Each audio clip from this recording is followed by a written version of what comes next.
乡亲啊，这2天网络咧流传，讲这个高雄甲台南因为车头出现状况，造成恐怖的大感染，可能有4000个人确诊。这警方调查的结果讲这是假消息。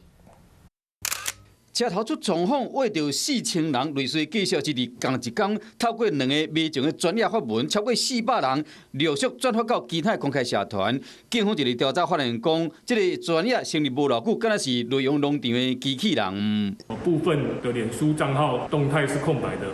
而且多使用大陆的简体字源以及外国文字，疑似为境外势力操作机器人进行认知作战。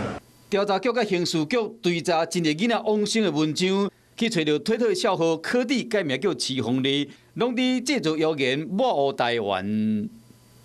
一般人的写文章，再怎么相信，都会有不同的文字的逻辑。那如果文字逻辑到语义逻辑到时间发布顺序，甚至如果连 IP 位置都相信，那很高几率其实就是同一个人，或者是同一批人在做。 调查局过去已经调查出境外手机甲电子邮件注册卡题内论坛，并且专业有超过400个假小号，除了一般拢会散布农场文，卖偷改 PTT 文章转发，而且管理者拢集中伫中国甲柬埔寨。本局将会针对源头溯源追查，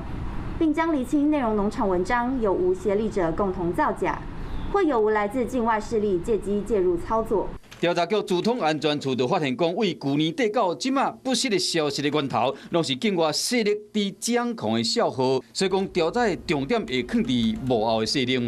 观众朋友，有一件事情不知道你们做了吗？那就是赶快来订阅我们的 CH52华视的频道，而且记得哦，一定要帮我们分享、按赞，还要开启小铃铛。